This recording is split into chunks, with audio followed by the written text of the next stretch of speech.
Single slit. तो केवल मैंने आपको 8 टॉपिक बताए जो आपके एग्जाम में पूछे जाने। एक बार वापस से देख लें। मिरर फॉर्मूला,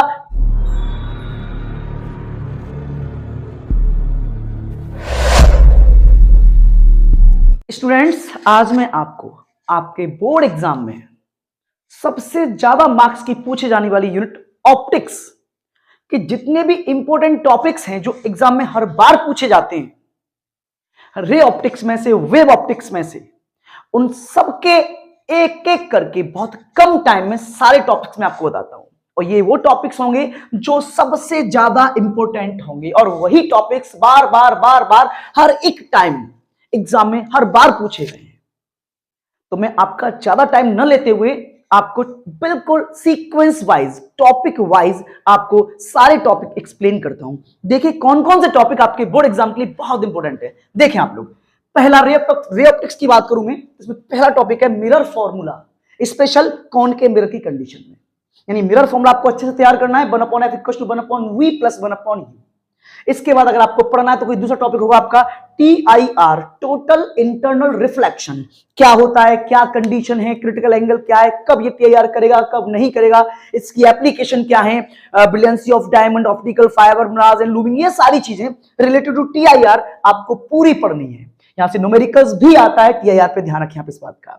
अगर मैं तीसरी हेडिंग की बात करूं तो तीसरी हेडिंग या तो आपका लेंस मेकर फॉर्मूला आता है या combined focal length of 2 equivalent lens. यहां से बोल दिया जाता है कि दो लेंस को मैंने कंबाइन कर रखा है, उनके फोकल लेंथ का नेचर बताइए, कॉनकेव तरीके से काम करेगा, कॉन्वेक्स तरीके से काम करेगा, पावर भी पूछता है वहां से। तो आपका एक टॉपिक है आपका लेंस मेकर फॉर्मूला या combined focal length of 2 equivalent lens. So most important topic बनता है आपकी रे ऑप्टिक्स में से।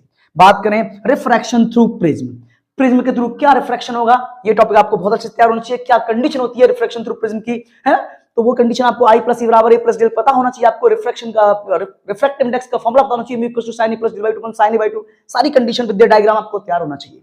बात करते हैं कंपाउंड माइक्रोस्कोप या एस्ट्रोनॉमिकल टेलीस्कोप। अगर आपका एग्जाम आता है तो या तो कंपाउंड माइक्रोस्कोप आएगा या एस्ट्रोनॉमिकल टेलीस्कोप आएगा ही आएगा।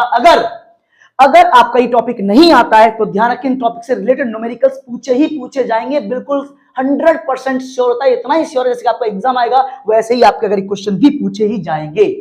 बात करें हम लोग वेव ऑप्टिक्स की, तो वेव ऑप्टिक्स में आपको हाइगेंस प्रिंसिपल की थ्योरी, कंसेप्ट क्या है वो पढ़ना है, और proving of law of reflection and law of refraction में लिख भी दूं यहां पर, with the help of Huygens wave theory, with the help of Huygens wave theory.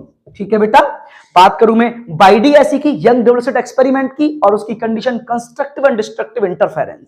इसी में टॉपिक आता है थ्योरी ऑफ फ्रिंग्स विड्थ, को भी देख लेना आप लोग, लेकिन क्वालिटेटिव एग्जाम के लिए दे रखा है उसमें, लेकिन तब भी आप एक बार देख लें। और सबसे ज्यादा इंपॉर्टेंट आपका diffraction due to a single slit. तो केवल मैंने आपको 8 टॉपिक बताए जो आपके एग्जाम में पूछे जाने। एक बार वापस से देख लें। Mirror formula, TIR with its application, lens maker formula या combined focal length of 2 equivalent lens, refraction through prism, compound microscope या astronomical telescope, proving of law of reflection and law of refraction with the help of Huygens wave theory, Bidiacy young double slit experiment with the condition of constructive and destructive interference, और last आपकी diffraction due to a single slit। पूरी optics में से कहीं से भी एक भी टॉपिक आउट ऑफ नहीं जाएगा, यहीं से न्यूमेरिकल्स आएंगे इन्हीं कंसेप्ट से, और इन्हीं कंसेप्ट से आपके टॉपिक्स पूछे जाएंगे 3 नंबर में, 2 नंबर में, 1 नंबर में, 5 नंबर में।